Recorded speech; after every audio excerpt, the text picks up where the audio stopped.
So now we're going to work a combined loading problem. And this is a really good problem to work because it's basically going to take into account almost everything we've looked at so far in solid mechanics. So if you remember back when we were talking about the different types of stresses, we have like bending, transverse, torsional, normal, and pressure loading like thin wall pressure vessels.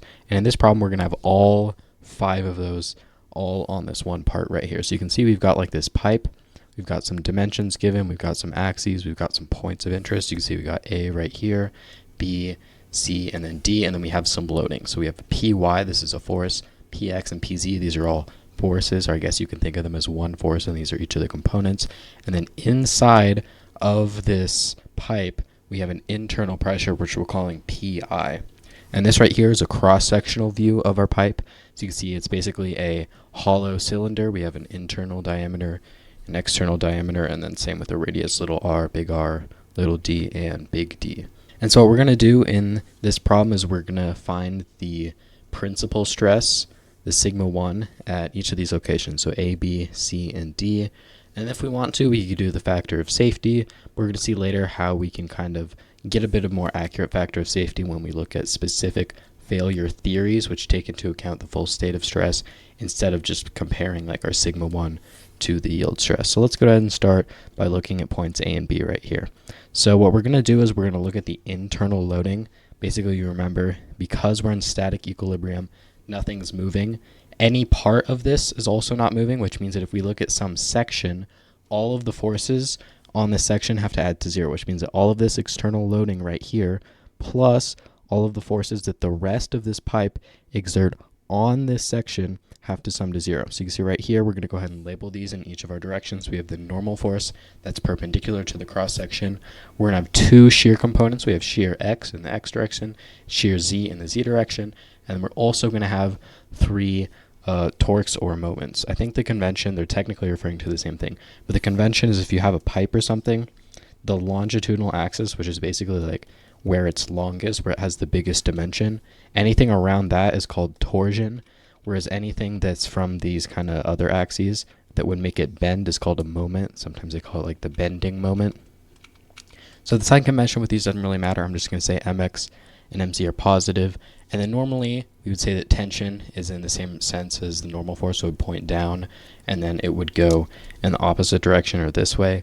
But I'm going to try and show you that it doesn't really matter which direction we pick. So I'm picking like kind of a, you could say, an incorrect or unconventional direction. As long as you keep your negative signs consistent, everything is going to work out. So what we can go ahead and do is we can first start looking at the forces. We're going to have to sum all the forces and the moments in all 3 directions. So we go and look at the forces. Let's just start with sum of the forces in the X direction. So in the X direction right here, we're going to have this shear force, and we're also going to have this PX, and it doesn't look like we're going to have anything else. So this is going to equal mass times acceleration, which is 0 because it's not moving. This is going to equal Vx plus Px, which implies that our shear in the X direction equals negative Px.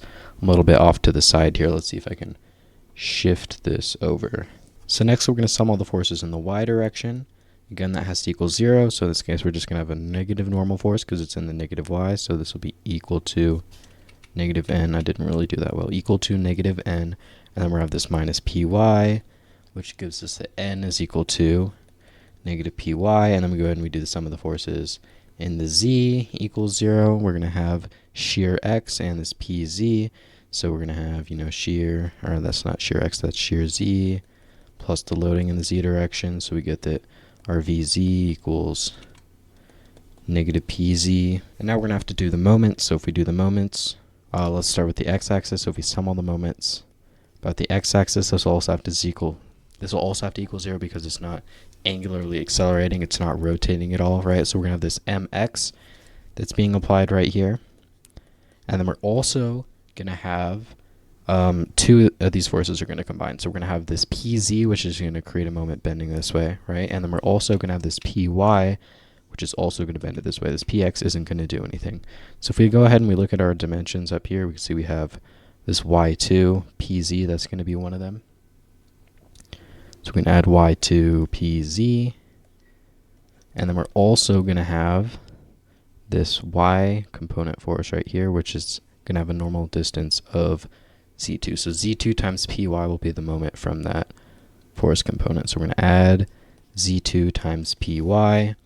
So then we're going to get that our m is, this is x, not z, equals negative y2 pz minus z2 py. And now we can go ahead and do the y direction, so some of the moments about the y-axis. Now the y-axis is where we have torsion, so we're going to have t right here equals 0, t, and then what we're going to have is this py is parallel to this axis, so it's not going to give us anything, and then this pz is also not going to give us anything. It's not going to cause any rotation about this axis. It's just px and this distance right here. So we go and we look up here, you can see z2 px is going to be the perpendicular distance and the force around this axis. So we're going to go ahead and add z2 px, which gives us that t is equal to negative z2 px.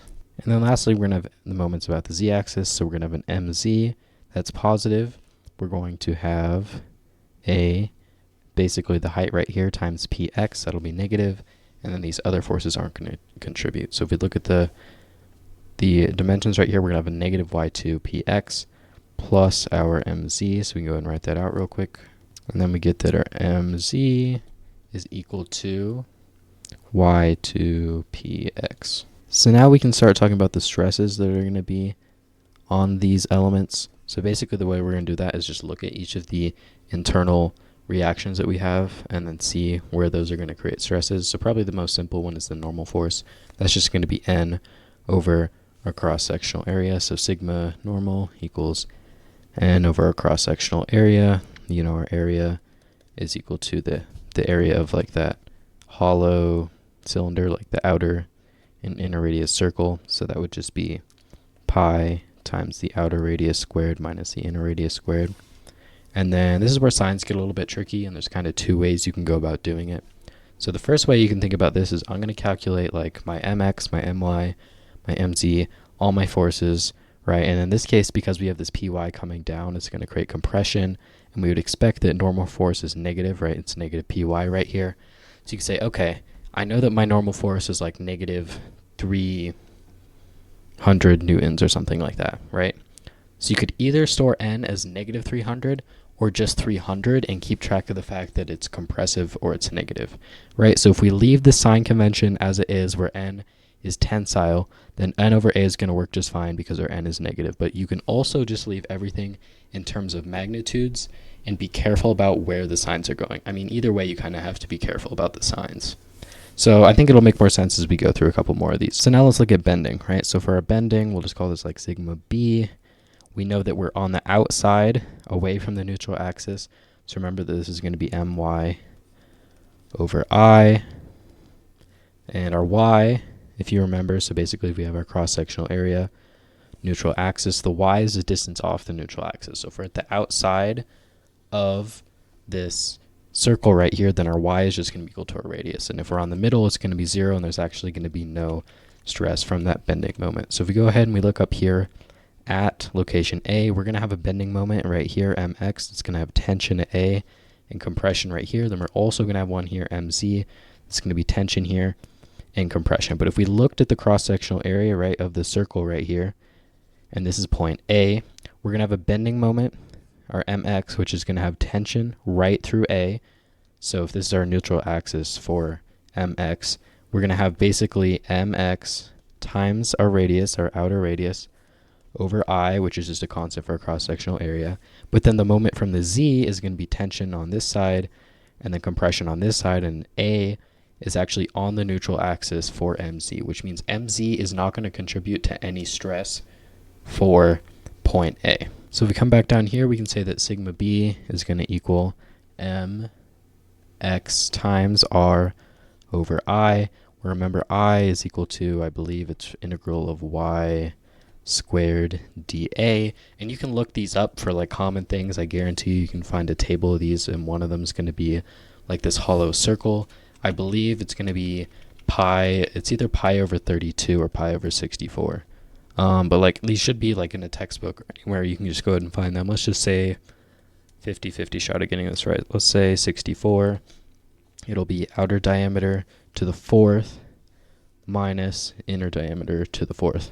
Okay, now the next type of stress we could have is transverse shear. So remember that transverse shear is going to be from either of these shear forces. So if I have this beam under shear loading, and I were to look at what happens as I kind of let it deflect downward a little bit, I could think of it as having like these fibers that run along it. And these fibers, if I just let them be, are going to want to basically slide past each other like this. Like you can imagine if I had like a bunch of spaghetti and I bent it down, they wouldn't all go down in a perfect kind of line like this. But there is something holding it together that's stopping it from taking this formation and kind of sliding these planes against each other, which is creating that shear stress. And also, if you recall from last time, that if we're on basically the neutral axis of the shear, so like if my shear is coming through here, the quote-unquote neutral axis would be right through the center right here, then we're going to have the maximum shear of basically these fibers pulling against each other. But if we're off the neutral axis, so we're at the very edge, so this top or the bottom here, there's actually going to be no shear because it's not being constrained, like it's free to move when it's up here. It could just, like it's basically free to move when you're at the top or the bottom because it's not sandwiched between two fibers. So if we look at point A right here, we go ahead and draw that cross-sectional kind of circle thing again.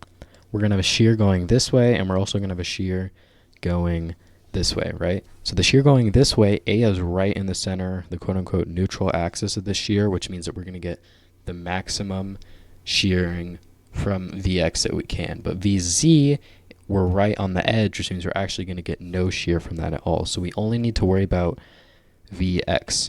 And because we're right in the middle right here off this neutral axis, we can also say that the Q, which is something we're going to have to solve for at some point because it's in our equation, is going to be basically the area off the neutral axis. So it'll be right here, that little half area of basically, because we'll have an inner and an outer circle, and we're looking at just what's above the neutral axis. So it'll be this area right here, because you remember Q is like integral of like y bar dA. Again, there's also going to be table values for these, so you just look them up. And then the other component we're going to have in our equation is the thickness, and the thickness is going to be basically along that shearing direction. So it'll be the thickness of this and this. So our T will be basically our outer diameter minus our inner diameter.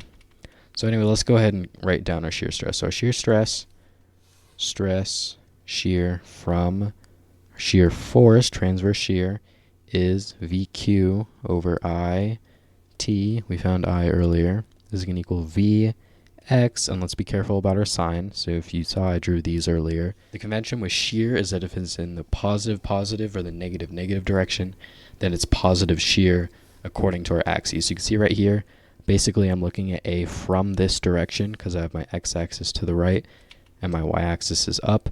And this shear x, if I'm following this sign convention, if I'm assuming it goes this way, which it might not be, right? It might be negative, but I'm going to carry across that negative sign. Or you could also think about it as I figure out this is negative and I flip which way I'm thinking about it. Let's just assume right now that Vx is pointing this way. In that case, A is going to basically have a shear that goes like this, right? If you think about it, it's going this way on the bottom of it in the positive x. So on the bottom of it, negative y, positive x, which means that, and because it's on one of these axes, it's on the negative side, right? It's on the negative y, but the positive x direction, a positive Vx gives us a negative shear stress at A, which means that we need to put a negative sign in front of our Vx, and then we'll have Q over IT, where again our T is going to equal the outer diameter minus the inner diameter, and then the Q, let me go and look this up real quick.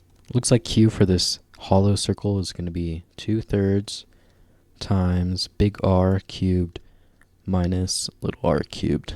All right, now there are two more we have left to do. We're going to have torsion, and then we have the internal pressure that we've kind of ignored up until now. So torsion right here, if we're assuming that this direction is positive, then below A, we're basically going to have it coming to the right. So it's going to look like this in the positive x, right, if it's going in this direction. So that's a negative shear, so we're going to have a negative TC over J. If you remember, that is our shear, our maximum shear on the outside, where C is the maximum radius. So we're just going to call this negative TR over J, where J is the polar moment of inertia. J is equal to integral of rho, or just the radius, squared dA, And it's actually going to equal, I think, twice I in this case. So it's going to be pi over 32. So j equals pi over 32 times outer diameter to the fourth minus inner diameter to the fourth. And then we got one more. We got our sigma, I guess actually technically 2. So let's talk about the normal stress from the internal pressure. So you remember we have two types. We have longitudinal and we have hoop for this sort of cylindrical setup right here. So the hoop is slightly more. Both of them look like PR over T, and then one of them is PR over 2T. So this right here is our hoop stress, and then this is our longitudinal stress. So R is going to be the inner radius. That's very important. So this is indeed a lowercase r as opposed to the uppercase r's that we've been using right here. So we're going to have that sigma in the hoop direction. So our hoop direction is going to be in the x direction, and then our longitudinal will be in the y. So we're going to have that this internal pressure, so we'll just say sigma pressure x is equal to pressure internal radius over T, and then lastly sigma P, is it Z?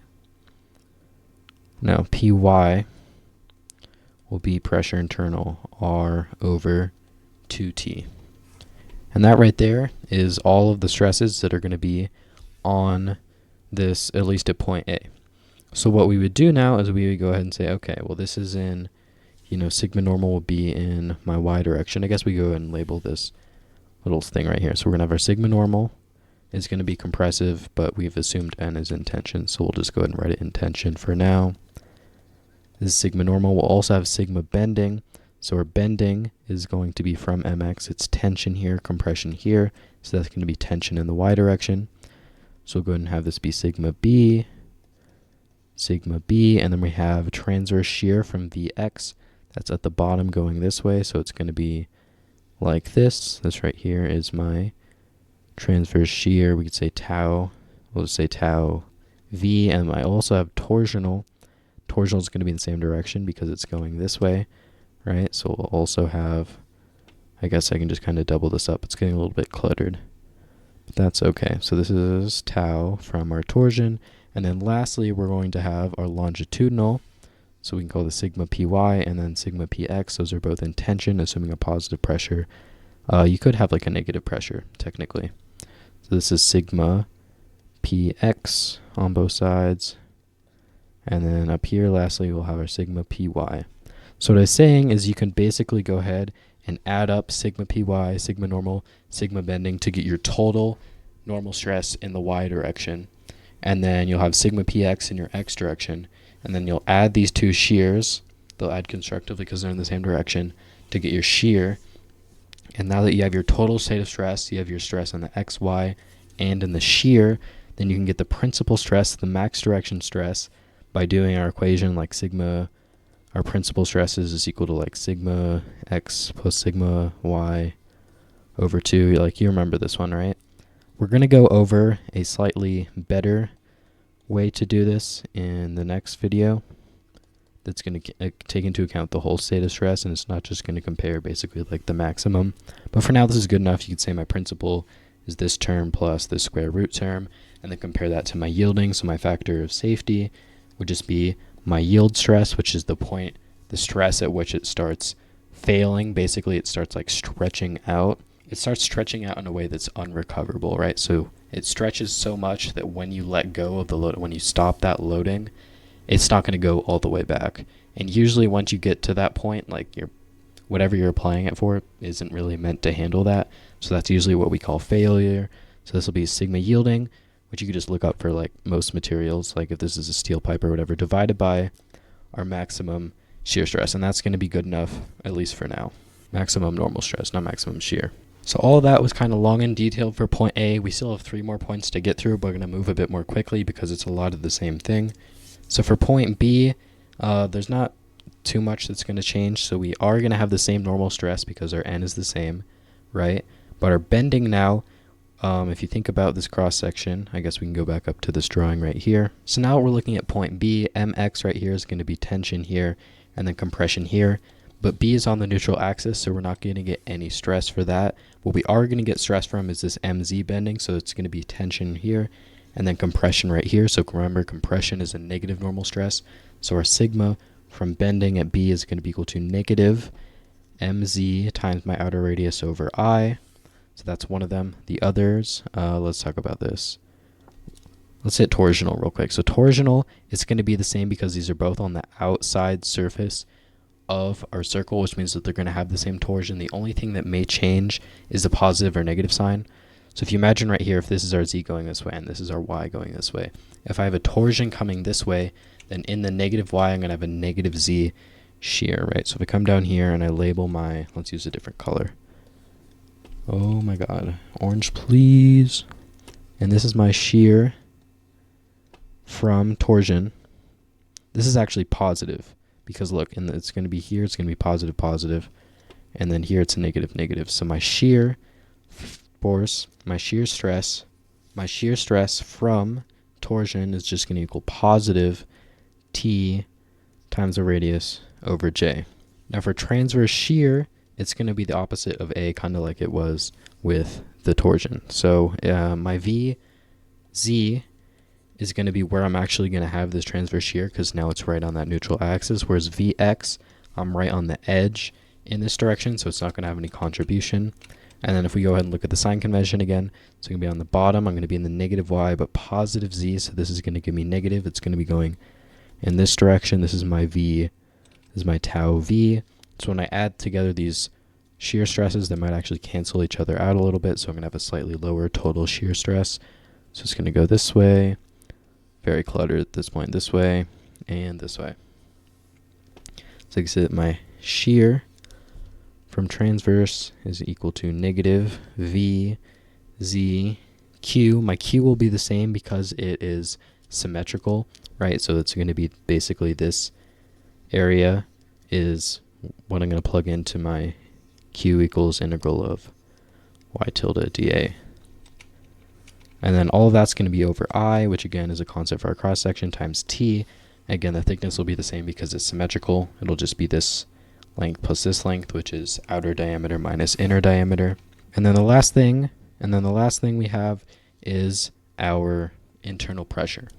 So the pressure is the same, which means that our hoop and longitudinal stresses are going to be the same. The only thing that's different is the directions. So our longitudinal is still going to be in this y direction, right? Along the axis, basically. So we're still going to have a sigma py. But now our hoop stress will have the same magnitude, but it'll point in the z direction instead of the x direction. So that's it for points A and B, and now we're going to go ahead and quickly run through points C and D real quick. One thing I should mention really fast is that we actually have T's that are referring to two different things here. So when we're talking about our transverse shear, this VQ over IT, T is the total thickness accounted for from both sides. So basically in this case, T is this length plus, but when we're talking about the thin wall pressure vessels, T is just the thickness of one of those. So it would just be like the thickness right here or something. So it would be big R minus little r, whereas the T for our transverse is our big D, our outer diameter, minus our inner diameter. So let's quickly talk through the internal forces at point CD. You can see right here I've got my normal force, I've got the shear components in my Y and in my X direction, and then I've got torsion this time in the conventional where it's kind of pointing away from my cross section, moment about the Y-axis, moment about the Z-axis, and my loading I'm looking pretty good. So if I were to sum the forces in the Z direction right here, I would have PZ minus N. I know that they have to balance because this thing is in equilibrium, so I'm just going to jump to the conclusion that N equals PZ. Likewise, if I sum my forces in the Y direction, I'll have shear Y minus PY, so our shear Y is going to equal PY, and then if I sum the forces in the X direction, I'm going to have shear X plus force X, so my shear X is going to be negative PX. Now for the moments, we're going to be a little bit more careful. So let's go ahead and do like the normal summation. If I sum all the moments, but at the x-axis right here, I'm going to have my applied mx from the rest of this body onto this section, and then I'm also going to have them think about moments about this x-axis. What's going to cause that? Well, py will cause that, and also pz will cause that. Px is parallel to the x-axis, so we're not going to get anything there. So if we go ahead and we look at our dimensions up here, if we add y1 and y2 times pz, then we'll get a positive moment. So let's go ahead and do plus y1 plus y2 times pz, and then we'll also have to add this py, which if we look right here is going to be z1 plus z2 times py coming from this cross section right here. So we'll add z1 plus z2 times py, which means that my mx is just going to be the negative of all of these terms. Now in the y direction, summing up all the moments, we're going to have our my, right? We're also going to have this pz is going to cause, because we're going to have in this direction, and then a force this way, which is going to cause it to want to turn in this way. Pz is not going to cause anything, and I don't think py is going to cause anything either. So for my, we should just have our moments in the y direction. We should just have the applied my plus, and then from this px. So it's going to be z1 plus z2 times px. So we should get that my is negative z1 plus z2 times px. Now lastly, we can add up all the moments about the z-axis. So we're going to have that t is in the negative z. So let's just go ahead and do equals, I guess I should be more careful. All of these equal 0 because it's not moving. So this equals 0, this equals 0, which is how we're able to solve for them. And when this equals 0, so we'll have a negative t. And then the only moment about the z-axis I'm seeing is px again. Yeah, so we're going to have y1 plus y2. That'll get us up from here, up to here, times px. So we'll have this height cross with this force is going to give us a rotation in this direction. And that's also going to be about the negative z because it's rotating this way, right? So we're going to have minus y1 plus y2 times minus y1 plus y2 times px. So we get that t is equal to negative y1 plus y2 times px. So now let's talk about the stresses at C. First, of course, we're going to have the normal stress. If we're assuming n is in tension, it's just going to be n over a. So our sigma normal is just n over a. We know a is equal to the area of our like hollow circle section thing. Now if we go ahead and look at bending, we're going to have, so look at this, our mx is going to have tension on the bottom of this thing, compression on the top, right? So C is right at the edge right here, which means we are going to have a moment that's going to create a negative compressive force, negative compressive normal stress. But our my right here, C is on the neutral axis, right? Because it's starting on the right side here, and then it's going off to here, and C is right in the middle, so that's not going to have anything. So a positive mx is going to give us a negative normal stress at C. So we see that sigma bending equals negative mx times our outer radius over I, my over I. Now for transverse shear, for Vy, C is right on the outside, so that's not going to cause any shearing. But C is right in the middle of Vx, so we're going to have a maximum transverse shear in that case. And if we go ahead and we look at this part right here, you can see this is kind of a top-down view. So our Z, which goes this way, and our X, which goes this way, are now like this. So we're basically looking at it like from this direction right here. And if we're looking at it that way, then we're going to have shearing from Vx looking like this, which is in the negative Z, positive X, which means that we're going to have a negative shear stress. So we can go ahead and say that our shear transverse is equal to negative Vx Q over IT. Next, for our shear from torsion, if we go ahead and look at this and we assume that torsion is going this way, then on C, it's going to go in this direction, right? Because on the negative Z, we're going to get it. We're going to get shearing in the negative X direction. So a negative negative gives us a positive shear. So it'll go this way, it'll go this way, and it'll go this way. This is shear from torsion, and then this inner one is shear from transverse. So we can say that this is just equal to positive T outer radius over J. Lastly, from pressure, we already know that we're going to have one in the longitudinal, one in the hoop direction, so we'll have a sigma x. Our sigma x is, what is that? So our x-axis is going to be this way, so that's in the hoop direction, so that's going to be PR over T. So our internal pressure times the inner radius, the smaller radius, little r here, over T. And again, just to be clear, this T right here is equal to big R minus little r, or D, big D minus little d over 2. This one right here is just equal to big D minus little d, so it's twice as big. And then we'll also have in the longitudinal direction, which I think is the Z. Yep. So we'll have P internal, little radius over 2 times T. And that's at point C. Let's go ahead and do point D real quick. So our normal stress is going to be identical. It's just going to equal the normal force divided by the area. For bending, let's think about this. So we're going to have mx is tension on the bottom, compression on the top, but D is right in the middle, so that's not going to cause anything. Looking at my right here, we have tension on the right side, which is where D is, compression here, so we're going to have a positive my times r over I, so we can say that sigma bending is equal to my times r over I. Next, we're going to have shear from transverse, so we go ahead and we look right here. D is in the middle of Vy. It's right on the edge of Vx, so only Vy is going to cause anything. If we go ahead and we look at this little stress element we've got here, and scroll off to the side. So if we look right here, you can see we've got Z pointing this way and Y pointing this way. So basically we're looking at it right here from this direction, just like that. So if we think about our shear in the Y, basically that's on the right side. It's upward, so it's looking like this, I believe, which is in the negative Z, positive Y. So we're looking at a negative shear stress. So we're going to have negative shear transverse is equal to negative Vy Q over I times T. Next we'll have shear from torsion. So if we go ahead and we go back up here, on the right side right here in the negative Z, we're having it going in the positive Y.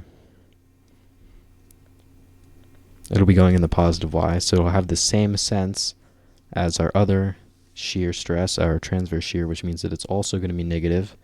So we're going to get a negative T times our outer radius over J. And then lastly, we're going to have sigma from our pressure in the, I believe in the Z and the Y direction. So Z should be the same, right? That's our longitudinal. So our sigma Z is still just P internal, inner radius over 2 times the smaller thickness. That's just the thickness of one of those walls. And then we'll also have sigma pressure in the Y is going to equal twice that. So it's our internal pressure, little r, over just T. And I believe that is it.